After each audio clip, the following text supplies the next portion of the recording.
গোকুলপুর নামের একটা গ্রাম ছিল। ওখানকার লোকেরা খুবই পিছিয়ে থাকা জীবন যাপন করছিল। যেখানে প্রত্যেকটা গ্রাম শহরে পরিবর্তিত হচ্ছিল, সেখানে কোনো সরকারই গোকুলপুরের উপর ধ্যানই দেয়নি। কাঁচা রাস্তা, কোথাও কোনো রকম সুবিধেই ছিল না। এই গ্রামে সঞ্জয় নামের একটা ব্যক্তি থাকত, যার সাথে তার গর্ভবতী স্ত্রী মিনাও থাকত।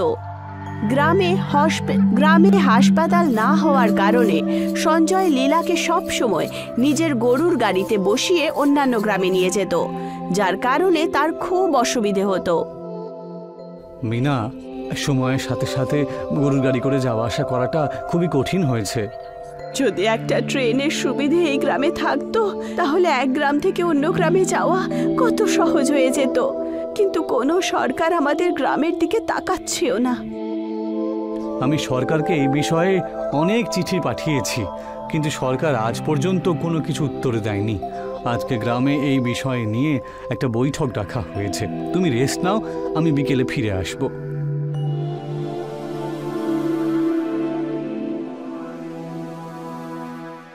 না সরকার ভালো মতন একটা রাস্তা তৈরি করে দিচ্ছে, না ট্রেনের কোনো সুবিধা দিচ্ছে। এত চিঠি সরকারকে পাঠানোর পরেও একটা উত্তর পর্যন্ত ওখান থেকে আসেনি।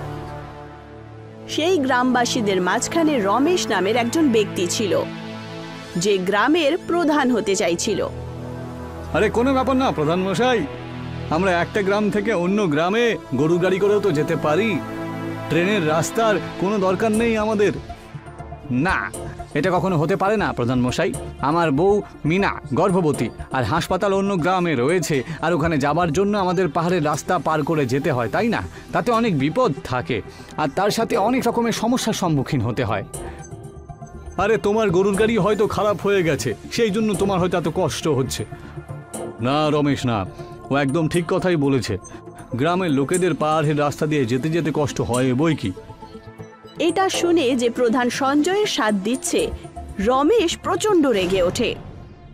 তাহলে সঞ্জয় বাবু, এখন এটাও বলে দিন এই সমস্যার সমাধান কি হবে?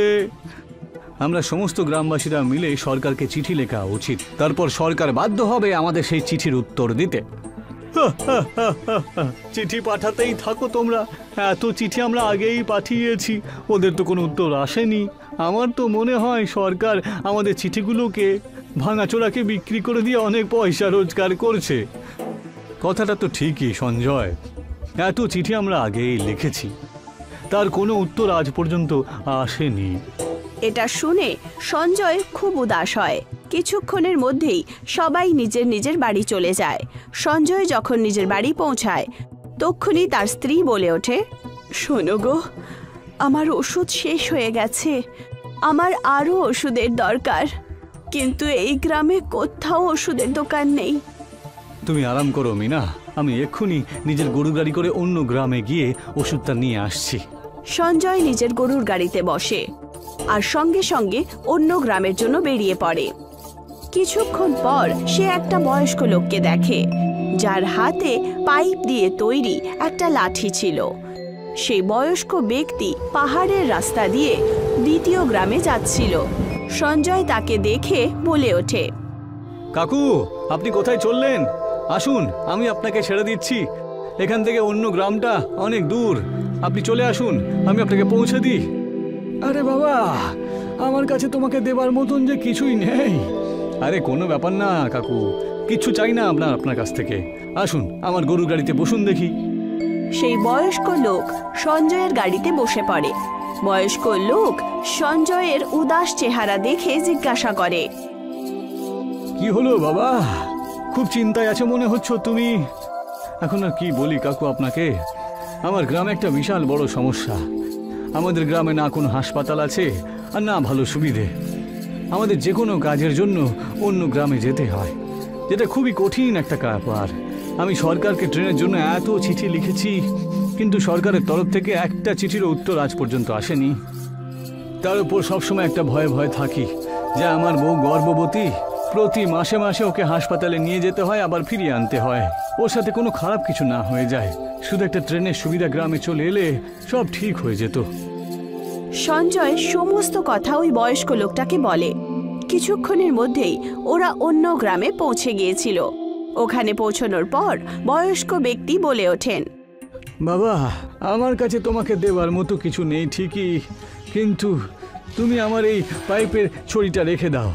এটা কোনো সাধারণ পাইপ নয়। এই পাইপটা আমি একজন সাধু আমাকে সততা দেখে দিয়েছিল। এই পাইপটা তুমি মাটিতে পুঁতে দাও, পরের দিন এ তোমাকে অনেক পাইপ দিয়ে দেবে, যেটা দিয়ে তুমি যা ইচ্ছে তাই বানাতে পারবে, আর এটা তোমাদের গ্রামকে রক্ষাও করবে। এটা শুনে সঞ্জয়ের বিশ্বাসই হচ্ছিল না, কিন্তু সঞ্জয় সেই পাইপটা নিয়ে নেয়। তারপর দুজনই নিজের নিজের রাস্তায় চলে যায়। সঞ্জয় ওষুধ নিয়ে নিজের বাড়িতে চলে আসে আর নিজের স্ত্রীকে বলে, এই নাও মিনা, ওষুধ খাও। মিনা সঞ্জয়ের হাতে পাইপ দেখে জিজ্ঞাসা করে, আরে তোমার হাতে কি ধরনের পাইপ গো? এই পাইপটা আমাকে একজন বয়স্ক মানুষ দিয়েছেন। সঞ্জয় নিজের স্ত্রী মিনাকে সমস্ত কথা বলে দেয়, যেটা তার সাথে ঘটেছিল, যার উপরে মিনা বলে ওঠে, তুমি আজই এই পাইপটা মাটির তলায় পুঁতে দাও। আচ্ছা, তোমার কি মনে হয় এই পাইপে কোনো জাদু আছে? এটা তো আমিও জানি না, কিন্তু যদি এই কথাটা সত্যি হয় তাহলে গ্রামের খুব ভালো হয়ে যাবে গো। এটা শুনে সঞ্জয় পাইপটা মাটিতে পুঁতে দেয়, আর যেই মাত্র সকাল হয় তক্ষুনি ওখানে একটা গাছ চলে আসে, আর সেই গাছে অনেকগুলো পাইপ, যেটা দেখে সঞ্জয় প্রচণ্ড অবাক হয়ে যায় আর বলে, এ তো সত্যি সত্যি একটা জাদুর পাইপ। আমি এক্ষুনি গিয়ে প্রধান আর সমস্ত গ্রামবাসীদেরকে ডেকে নিয়ে আসছি। সঞ্জয় প্রধান আর গ্রামবাসীদেরকে ডেকে আনে আর সমস্ত কথা বলে দেয়, যার পর প্রধান বলেন, এ তো খুবই ভালো জিনিস, কিন্তু এত পাইপ নিয়ে আমরা কি করব? এ কোনো সাধারণ পাইপ নয়। এই পাইপ দিয়ে আমরা চা তৈরি করব, সেটা একটা জিনিস হয়ে যাবে। কিন্তু এটা দিয়ে আমরা কি বানাবো? আমরা সবাই মিলে এই পাইপ দিয়ে একটা ট্রেন তৈরি করব, যে ট্রেন আমাদের অন্য গ্রামের সাথে যোগাযোগ ব্যবস্থা করবে। এটা শুনে সমস্ত গ্রামবাসীরা খুশি হয়ে ওঠে আর ট্রেন বানাতে শুরু করে। কিছু দিনের মধ্যেই ট্রেন তৈরি হয়ে যায়। বাহ, এই ট্রেনের পর তো এখন আমাদের সমস্যা সমাধান হয়ে গেল। জিনিসপত্র নিয়ে আসা নিয়ে যাওয়া সব সহজ হয়ে গেল এখন, আর এই গ্রামের উন্নতিও হবে। ঠিক বলেছেন আপনি। এটা দেখে রমেশের একটুও ভালো লাগলো না, আর সে হাসতে হাসতে বলে, এই দেখো, পাইপের ট্রেন তৈরি করেছে। কখনো শুনেছো পাইপের ট্রেনের ব্যাপারে? এই ট্রেন আবার চলবে তো? সেটা যখন এর উপরে বসবো তখন জানতে পারবো রমেশ। সঞ্জয় সমস্ত গ্রামবাসীদেরকে ডেকে বলে, এসো সবাই, এবার আমরা ট্রেনে বসে পড়ি। যার পর রমেশ বলে ওঠে, না না, আমি বসবো না এই ট্রেনে। এই ট্রেন চলবে না, কি জানি ভেঙে আমাদের ওপরই পড়ে যাবে। রমেশ লোকেদেরকে ভয় পাওয়ানোর চেষ্টা করে, আর অনেকগুলো লোকেরা ট্রেনে প্রথমে বসার জন্য বারণ করে দেয়। না না, আমিও এই ট্রেনে বসবো না। আমিও বসবো না, কি যখন বিপদ হবে কে জানে বাবা। এটা শুনে প্রধান রমেশের উপরে রেগে ওঠেন। তোমরা যদি বসতে না চাও তাহলে বসো না। গ্রামের লোকেদেরকে ভয় পাইয়ে তোমাদের কি লাভ বলো তো? সব সময় গদির পেছনেই পড়ে থাকো তুমি, কখনো নিজের মন থেকে গ্রামের ব্যাপারে ভাবো। আরে থাক না প্রধান মশাই, আমরা ট্রেনে বসি, দেখি না এই রমেশ সত্যি নাকি আমি সত্যি। যেই মাত্র লোকেরা ট্রেনে বসে যান সেই মাত্র ট্রেন চলতে শুরু করে, আর সমস্ত লোকেরা খুশির চোটে খুব লাফায়। তারপর সমস্ত গ্রাম ট্রেনের ব্যবহার শুরু করে, আর এই সব কিছু দেখে রমেশ একবার আবার রেগে ওঠে।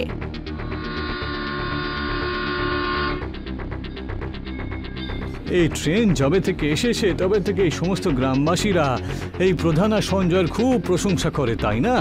যদি এইভাবে চলতে থাকে তাহলে এই গ্রামের প্রধান কখনো হতে পারবো না আমি।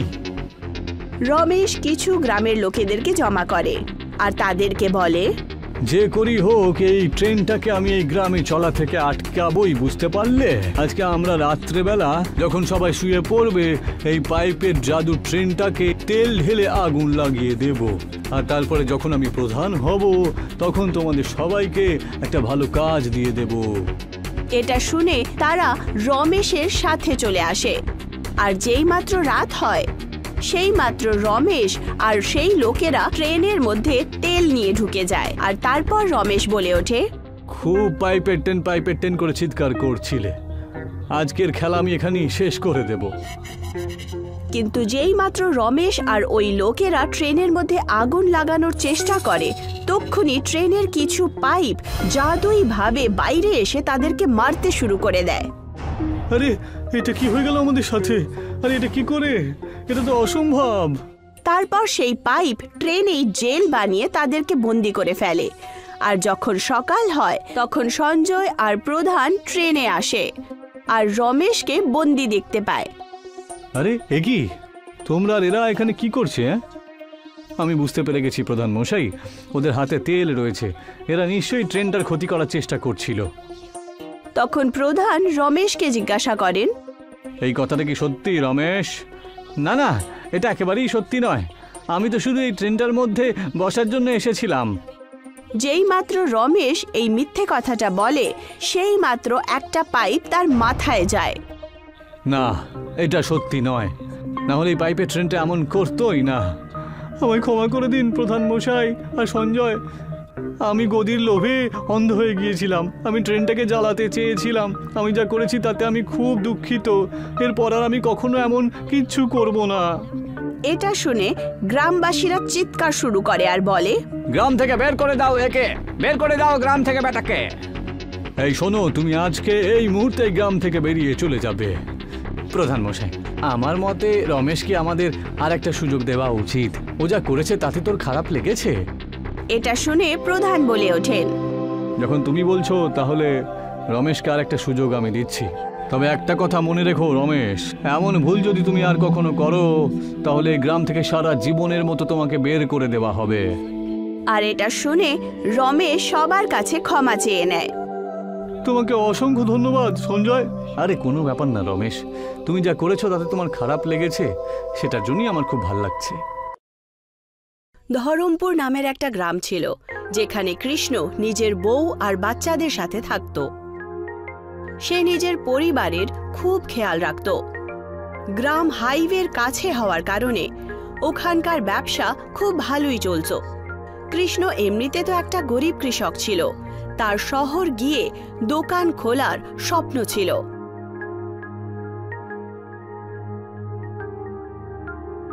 মায়ের কথা আমার শুনে নেওয়া উচিত ছিল, তাহলে আজ আমাকে এত চিন্তিত হতে হতো না, আর নিজের ভবিষ্যৎ তোমার সাথে দেখতে হতো না।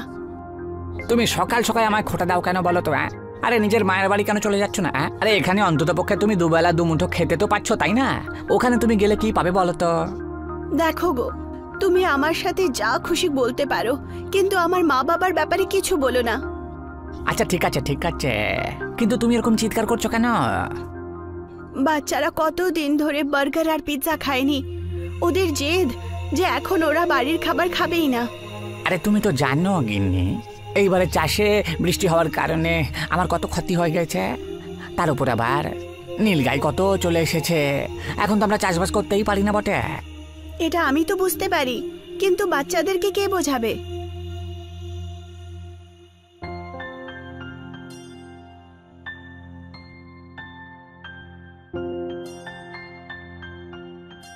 কৃষ্ণ নিজের দুটো বাচ্চাকে স্কুল থেকে বাড়িতে নিয়ে আসে।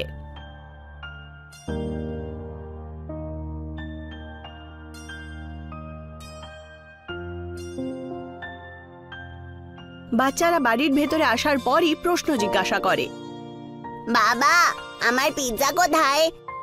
পিৎজাও নেই আর বার্গারও নেই, এখানে তো কিছুই দেখতে পাচ্ছি না। হ্যাঁ বাবা, আমার সমস্ত ক্লাসমেটরা টিফিনে বার্গার আর পিৎজা নিয়ে আসে, আর আমরা শুধু লাউ আর ঢেঁড়সই খেতে থাকি। খুব লজ্জা হয় আমাদের। এই তোমরা দুজন চিন্তা করো না তো, আমাদের সময়ও পাল্টাবে গো, আরো কয়েকদিন অপেক্ষা করো। কৃষ্ণ আর বাচ্চাদের কথা শুনে সায়ার চোখে জল চলে আসে। তখন সায়া কৃষ্ণকে বলে, আমি কিছুদিনের জন্য বাচ্চাদেরকে নিয়ে মা বাবার বাড়ি যাচ্ছি। আমার ভাই ওদেরকে সমস্ত জিনিস এনে দিয়ে দেবে, যেগুলো তুমি দিতে পারছো না।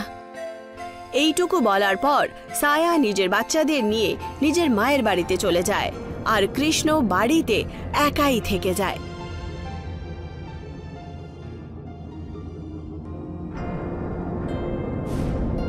আমার বউ আর বাচ্চাগুলো আমার থেকে দূরে চলে গেল গো।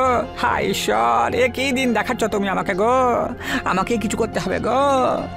কৃষ্ণকে কাঁদতে দেখে ওখানে গ্রামের অনেক বড় জমিদার রামচরণ সিং চলে আসেন আর কৃষ্ণকে জিজ্ঞাসা করেন, কিষান, কি ব্যাপার ভাই? এইভাবে গঙ্গা যমুনা বই দিচ্ছ কেন তুমি? এমন কি বিপদ চলে এলো ভাই? আরে জমিদার বাবু, আসুন আসুন। আর কি বলি আপনাকে, চাষবাস তো বৃষ্টির জন্য নষ্ট হয়ে গেল, আর বউ বাচ্চাদের নিয়ে বাপের বাড়ি চলে গেল।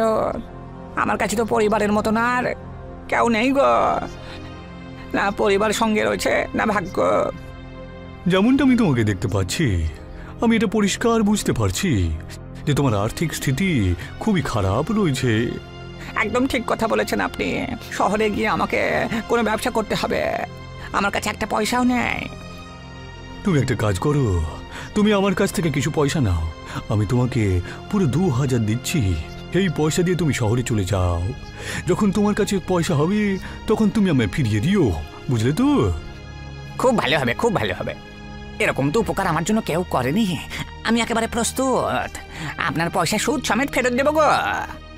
কৃষ্ণ জমিদারের কাছ থেকে টাকা নিয়ে নেয় আর শহর চলে যায়। আর শহরে এদিক ওদিক ঘোরাফেরার পর সে একটা আটা চাক্কিতে চাকরি পেয়ে যায়। কিষান, তোমাকে আমি মাসে 8000 টাকা দেবো, ঠিক আছে? তোমাকে ভালো করে মনোযোগ দিয়ে আটা চাকির দোকানে কাজ করতে হবে, কিন্তু আমি কিন্তু তোমার ব্যাপারে কোনো নালিশ শুনতে চাই না। যেমনটা আপনি বলবেন আমি একদম তাই করব। আমার নামে কেউ নালিশ করবে না, আমি আপনাকে কথা দিলাম। কৃষ্ণ কিছুদিন সেই আটা চাক্কিতে কাজ করে। একদিন হিসেবের হেরাফেরির কারণে তার সেই আটা চাক্কির মালিকের সাথে ঝগড়া হয়ে যায়। আমি তোমাকে কত সৎ মনে করেছিলাম, কিন্তু তুমি তো চোর একজন। তোমার কাছ থেকে আমি এটা এত আশা করিনি। বেরিয়ে যাও আমার দোকান থেকে, আর এই বাজারে তোমার যেন আমি কখনো দেখতে না পাই। এখানে তোমাকে আর কেউ কোনো কাজ দেবে না। না না, আপনার এখানে আমি চুরি করিনি গো, আপনি আমার ওপর এরকম মিথ্যা অপবাদ দেবেন না গো। আর হ্যাঁ, আপনার কাছে আমিও আর কোনো কাজ করতে চাই না। 2 মাসের মাইনে আপনি আমাকে দিয়ে দিন, তাহলেই হবে। কৃষ্ণ নিজের মালিকের কাছ থেকে টাকা নিয়ে সামনের পিৎজার দোকানে বসে যায় আর দেখতে পায়, এসো এসো, গরম গরম পিৎজা খাও। আরে একা একা আমি কত কাজ করবো, ভাল লাগে না, আমি কিচ্ছু বুঝতে পারছি না। একটা লোক পেয়ে গেলে আমার দায়িত্বটা আমি ওর ঘরে চাপিয়ে দেবো। লচ্ছুর কথা শুনে কৃষ্ণ তার কাছে চলে যায় আর বলতে শুরু করে, এই যে দাদা, আমি কি আপনার দোকানে কাজ করতে পারবো? আমাকেও পিৎজা বানানো তৈরি করে দেখান না। আমি লোকেদের এঁটো বাসন কোসন ধুতেও রাজি আছি। মনে হচ্ছে এবারটা নিরুপায়, এই সুযোগে সদ্ব্যবহার তোমায় করতেই হবে। হ্যাঁ নিশ্চয়ই নিশ্চয়ই, তুমি আমার দোকানে কাজ করতে পারো বই কি, কিন্তু একটা শর্তে, আমি তোমাকে মাসের মাইনে শুধু 2000ই দেবো আর সারাদিন কাজ করাবো। এই শর্তে আমি একদম রাজি গো, আমি অবশ্যই কাজ করব। এইটুকু বলে কৃষ্ণ সেই দোকানে কাজ করতে শুরু করে। আস্তে আস্তে 1 মাস কেটে গিয়েছিল। কৃষ্ণ এখন পিৎজা বানাতে খুব ভালো শিখে গিয়েছিল।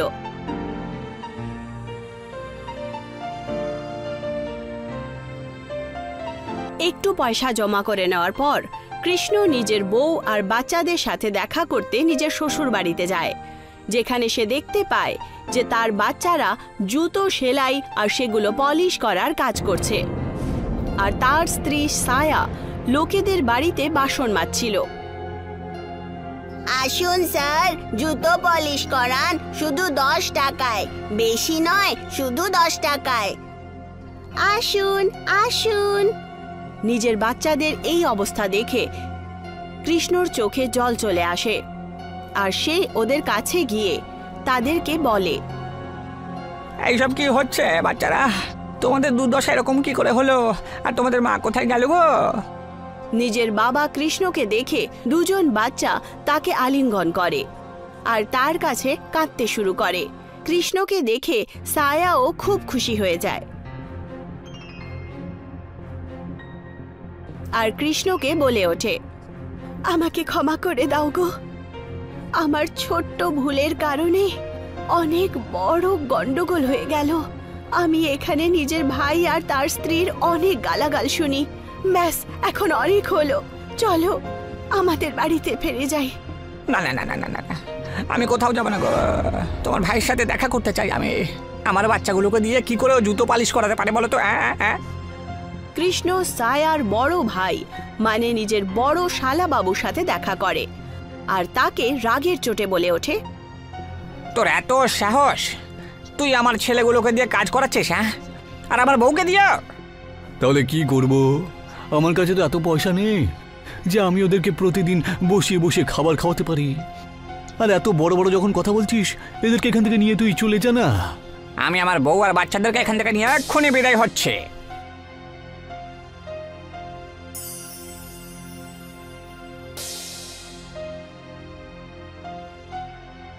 কৃষ্ণ নিজের বাচ্চা আর স্ত্রীর সাথে নিজের গ্রামে চলে যায় আর দেখতে পায় যে রামচরণ তাদের বাড়ি আর ক্ষেতের ওপরে কবজা করে ফেলেছে। আরে এসো এসো কিষান, এসো। আমার সুদ সমেত পয়সা আমাকে ফেরত দেবে আর নিজের বাড়িটা ছাড়িয়ে নিও, ঠিক আছে? কিন্তু 2000 টাকার জন্য আপনি আমার বাড়ি আর জমি কি করে নিয়ে নিলেন? 2000 নয়, আমি তোমাকে পুরো 20,000 দিয়েছিলাম আর এখন তার সুদ সমেত তোমাকে পুরো 1 লক্ষ টাকা দিতে হবে। যে আমাকে পয়সা দাও আর নিজের জমি আর বাড়ি নিয়ে চলে যাও। রামচরণ কৃষ্ণকে নিজের বাড়ি থেকে ধাক্কা মেরে বার করে দেয় আর কৃষ্ণ নিজের পরিবারের সাথে রাস্তায় নেমে যায়।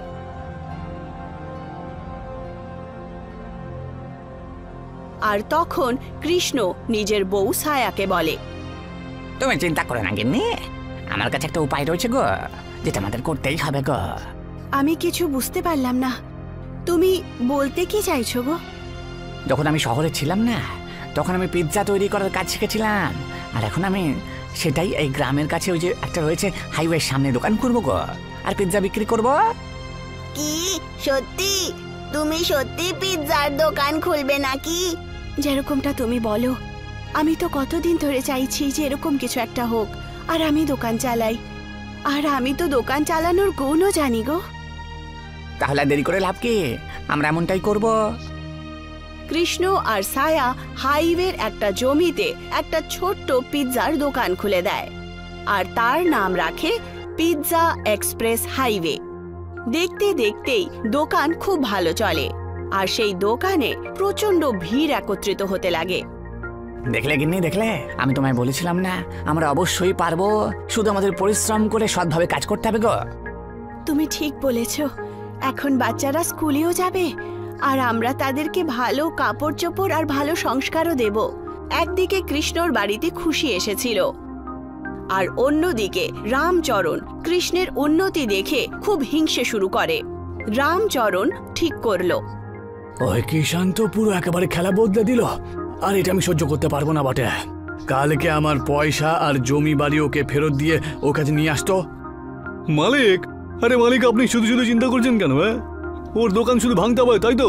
আর কি? কে ঠিক বললাম তো? আরে আজকে রাত্রে গিয়ে ওর দোকানটা আমরা ভেঙে দেবো। হ্যাঁ দাদা, আপনার কাছে কিছু খাবার আছে? আমি অনেক দিন ধরে ক্ষিধার্ত। আসুন দিদি, আপনি দোকানের ভেতরে আসুন আর পিৎজা খান। ছায়া নিজেই নিজের হাত দিয়ে একটা পিৎজা সেই সুন্দরী মহিলাকে দিয়ে দেয়। বাহ, এটা তো খুবই সুস্বাদু পিৎজা, কিন্তু আমার কাছে দেওয়ার জন্য কোনো টাকাই নেই। আমার বউ আপনাকে বোন বলেছে, আর এখন আপনি আমাদের বাড়ির লোক, তাই না? আপনি পয়সা নিয়ে চিন্তা করবেন না বটে, আর পেট ভরে আপনি খেয়ে যান, শুধু খান। যেই মাত্র কৃষ্ণ এইটুকু বলল, ওই সুন্দরী মহিলা একটা পরীর রূপ ধারণ করে আর ওনাকে বলতে শুরু করে, সব সময় খুশি থাকো কৃষ্ণ আর ছায়া, আমি একটা মায়াবী পরী। তোমার ভালো আর মনুষ্যত্ব দেখে আমার মন প্রচন্ড খুশি হয়ে উঠল। এখন থেকে তোমরা যেই পিৎজাই বানাবে সেটা বিশাল পিৎজা হয়ে যাবে, আর একটা পিৎজা খাওয়া মাত্রই সবার পেট ভরে যাবে। তোমাদের দোকানে এখন কেউ ক্ষতি করতে পারবে না, সব সময় খুশি থাকো। এইটুকু বলে সেই পরী ওখান থেকে চলে যায় আর কৃষ্ণ আর ছায়া সেই পরীর আশীর্বাদে অনেক বেশি খুশি হয়ে ওঠে।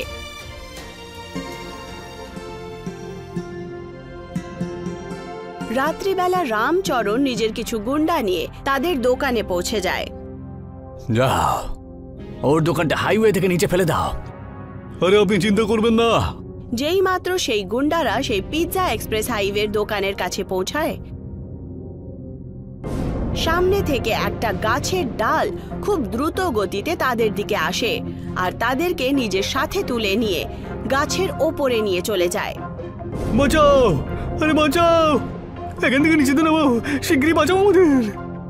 ওদের আওয়াজ শোনার পর ওখানে কৃষ্ণের পরিবার চলে আসে আর বলতে শুরু করে, খুব মজা হলো। রামচরণ কাকু তো গাছের ওপরে বাঁদরের মতো ঝুলেছে। আরে হ্যাঁ, যেমন কর্ম তেমন ফল। আমায় ক্ষমা করে দাও কিষান, আমি অনেক বড় ভুল করে ফেলেছি গো। আমি এরপর থেকে আর তোমার পরিবারকে তোমাকে কখনো বিরক্ত করব না। শায়ের ভাইকেও তো আমি পয়সা দিয়েছিলাম যাতে তোমার স্বামী খুশিতে থাকতে না পারে। শুধুমাত্র তোমার জন্য আমার পরিবার কত কষ্ট কাটিয়েছে, এর ব্যাপারে তোমার কোনো ধারণা আছে? যাও, এবার থেকে তোমরা এরকম যন্ত্রণা পাও। কৃষ্ণ আর ছায়া ওখান থেকে চলে যায়। রামচরণ নিজের ভুল বুঝতে পেরে যায়।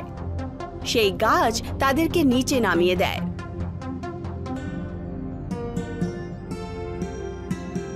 তখন থেকে কৃষ্ণ নিজের পিৎজা এক্সপ্রেস হাইওয়ে খুব ভালো করে চালাতে শুরু করে আর খুব খুশি খুশি জীবনযাপন করে।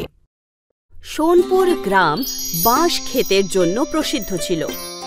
ওখানে অনেক বছর ধরে বাঁশের খুব ভালো চাষ হতো। দীনেশেরও একটা ছোট্ট বাঁশের ক্ষেত ছিল।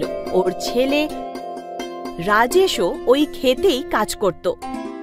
এই যে রাজেশ, আমাদের যে বাঁশের অর্ডারগুলো এসেছিল, তুমি কি সেগুলো পাঠিয়ে দিয়েছো? হ্যাঁ হ্যাঁ বাবা, আমি তো কালকে বিকেলেই ওগুলো পাঠিয়ে দিয়েছিলাম। ওরা যদি সময় মতো অর্ডার পেয়ে যায় তাহলে আজকে বিকেলের মধ্যে আমাদের পেমেন্টটাও চলে আসবে। বিকেল হয়ে যায় আর দীনেশের বাড়ির বাইরে একটা বাঁশে লোড করা ট্রাক দাঁড়িয়ে পড়ে। আরে, এই ট্রাকটা ফিরে এলো কি করে? এর তো বাঁশগুলো নামিয়ে পেমেন্ট নিয়ে আসার কথা ছিল। দীনেশ ভেতর থেকে রাজেশকে ডেকে পাঠায়। রাজেশ যখন বাইরে আসে তার চেহারা খুব উদাস মনে হচ্ছিল। রাজেশ, এই দেখো, এই ট্রাকটা ফিরে চলে এসেছে। হ্যাঁ বাবা, আমি তো জানি। শহর থেকে বাঁশের খরিদ্দারদের ফোন এসেছিল আমার কাছে। ওরা আমাদের থেকেও কম দামে বাঁশ পেয়েছে কোথাও, সেই জন্য আমাদের কাছ থেকে আর ওরা বাঁশ কিনবে না। আরে, কিন্তু ওরা কোনো কিছু না বলে এরকম কি করে করতে পারে? আমাদের পয়সার এখন খুব দরকার। এখন আমরা এত বাঁশ নিয়ে কি করব? তুমি ওনাদের বলো যে আমরাও কম দামে দিয়ে দেব। কিন্তু বাবা, আমি ওনাদের সাথে কথা বলেছি, কিন্তু ওরা কোনো মতেই আমাদের কাছ থেকে বাঁশ কিনবে না বলেছে। এমনকি আমি ওদের এটাও বলেছি যে আমরা অর্ধেক দামেও বাঁশ দিতে রাজি আছি, কিন্তু ওরা তাও রাজি হলো না। দীনেশ আর রাজেশের এই অর্ডার থেকে অনেক উচ্চাশা ছিল। কিছুদিন ধরে ওদের ব্যবসা ঠিক চলছিল না, আর এখন এত বড় অর্ডারের ফেরত চলে আসার পর ওদের সামনে ওরা অন্ধকার দেখতে পাচ্ছিল। একদিন রাজেশ দীনেশের কাছে গেল আর বলে, বাবা তুমি একদম চিন্তা করো না তো, আমি ঠিক করে নিয়েছি যে এখন আমরা এত বাঁশ নিয়ে কি করব। তা তুমি এখন কি করবে খোকা? আমি কি যে করি কিছুই বুঝতে পারছি না এখন। আমি আমার সব বন্ধুদের কাছে সাহায্য চাওয়ার চেষ্টা করেছি, বুঝেছো, কিন্তু কেউ সাহায্য করতে রাজি হয়নি। এখন প্রত্যেকেরই পরিস্থিতি খুব খারাপ। মার্কেটে বাঁশের দাম দিনের পর দিন নিচে চলে যাচ্ছে। আরে হ্যাঁ বাবা, এই জন্যই তো আমি ঠিক করেছি যে আমরা আর এই বাঁশের ব্যবসা করব না। আরে, আমাদের কাছে আর কি আছে বলো তো খোকা? আমরা আর কি করতে পারি? আরে বাবা, এবার আমরা পিৎজা তৈরি করব। হ্যাঁ, কি পিৎজা? সেটা কিভাবে? বাবা, আমার বন্ধু শহর থেকে ফোন করেছিল, আমি ওকে আমার অবস্থার কথা বললাম, তখন ও আমাকে একটা খুব ভালো উপায় বলল। শহরে পিৎজা নাকি খুব বেশি বিক্রি হয়, নানান রকমের পিৎজা পাওয়া যায়। ওখানকার ইয়াং লোকেরা নাকি বাঁশের পিৎজা খেতে খুব ভালোবাসে। এটা আসলে বাঁশের ভেতরটা ফাঁপিয়ে নিয়ে পিৎজা বানানো হয়, বুঝেছো? আমরাও বাঁশের পিৎজার ব্যবসা শুরু করে দিই। কিন্তু খোকা, আমরা তো এর ব্যাপারে কিছুই জানি না, তাই না? বাবা তুমি চিন্তা করো না, আমার বন্ধু আমাকে বলেছে সব রকম সাহায্য আমাকে করবে। রাজেশ দীনেশের সাথে মিলে বাঁশের পিৎজা বানানোর সমস্ত প্রস্তুতি নিচ্ছিল, আর তারপর আস্তে আস্তে বাঁশের পিৎজা বানানো শিখে যায়। তারপর ও নিশ্চিত করে যে ও একটা দোকান খুলবে। রাজেশ আর দীনেশ মিলে বাঁশ দিয়েই নিজেদের একটা ছোট্ট হোটেল বানায়। আর ওই হোটেলের দরজা থেকে শুরু করে জানালা, টেবিল, চেয়ার সবকিছু বাঁশেরই তৈরি ছিল। শুরুতে ওদের হোটেলে কোনো লোক আসতো না, কিন্তু একদিন কলেজের দুটো ছেলে ওদের হোটেলে আসে। আরে বাহ সুরেশ, বাহ কি সুন্দর হোটেলটা, তাই না? এটা তো পুরো বাঁশ দিয়ে তৈরি রে। আর এখানে লেখা রয়েছে আমাদের স্পেশালিটি বাঁশের পিৎজা। এবার চ তাহলে আমরাও একটা বাঁশের পিৎজা ট্রাই করে দেখে নি। হ্যাঁ হ্যাঁ হ্যাঁ, চ চ, আমি আমি আমি অর্ডার করছি। সুরেশ আর বিবেক দুটো বাঁশের পিৎজার অর্ডার দেয়। আরে বিবেক, তুই লক্ষ্য করলি এখানকার সব চেয়ার টেবিলও দেখছি বাঁশ দিয়ে বানানো হয়েছে। আর দেখ না, এই বাঁশ দিয়ে কি সুন্দর ডিজাইনও করা হয়েছে। হ্যাঁ রে, আজকালকার এই প্লাস্টিকের জামানায় এই ইকো ফ্রেন্ডলি হোটেলটা কিন্তু সত্যিই দারুণ। এইভাবেই কিন্তু আমাদের সবার ইকো ফ্রেন্ডলি জিনিসের ব্যবহার করা উচিত। আমি এই হোটেলের মালিকের সাথে কথা বলি বরং, যে উনি এরকম হোটেল বানানোর প্রেরণা কোথা থেকে পেলেন। বিবেক আর সুরেশ দীনেশকে ডেকে ওনাকে কিছু প্রশ্ন জিজ্ঞেস করে। না না, মানে সত্যি আপনার হোটেলটা দারুণ, আপনি এসব কি করে করলেন বলুন তো? দীনেশ ওই দুজনকে নিজের পুরো কাহিনীটা শোনায়। বিবেক আর সুরেশের দীনেশের এই কাহিনীটা খুব পছন্দ হয়। আচ্ছা, আপনার বিজনেস কি ঠিকঠাক চলছে? মানে আপনার কি সঠিক লাভ হচ্ছে?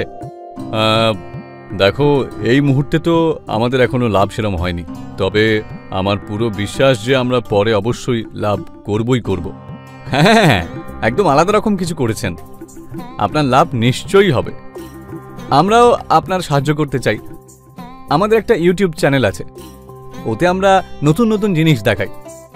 আপনি যদি চান তাহলে আপনার হোটেলের ব্যাপারে আমরা আমাদের ইউটিউব চ্যানেলে দেখাতে চাই, আর ইনস্টাগ্রামেও দেখাতে চাই আপনার হোটেল। তাহলে বাইরে সবাই আর কলেজের স্টুডেন্টরাও মোটামুটি সবাই আপনার হোটেলের ব্যাপারে জানতে পেরে যাবে, আর আপনি এতে অনেক লাভবানও হবেন।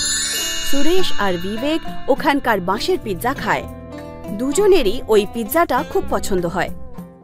দুজন নিজের কলেজের ফ্রেন্ডসের জন্যেও বাঁশের পিৎজা প্যাক করিয়ে নেয়। আর তারপর পরের দিন ওরা পুরো টিম নিয়ে ওদের হোটেলের বাইরে একটা ভিডিও বানায়, আর বাঁশের পিৎজা বানানোর রেসিপিটাও শুট করে নেয়। আর তারপর সেই ভিডিওটা ওরা নিজের ইউটিউবে আপলোড করে দেয়। আরে তোমরা আমার সাহায্য করার জন্য এসেছো, আরে এর জন্য তো আমি তোমাদের কাছে কৃতজ্ঞ। আরে না না আঙ্কেল, এরকম নতুন জিনিসগুলোই তো আমরা প্রমোট করতে চাই, আমাদের কাজ। আজকালকার দিনের যুব সমাজকে এরকম ইকো ফ্রেন্ডলি আর পরিবেশের ক্ষতি করে না জিনিসগুলোর দরকার সবচেয়ে বেশি রয়েছে। এই ভিডিও থেকে আমাদের যা লাভ হবে সেটা আমরা আপনাকে দিয়ে দেব।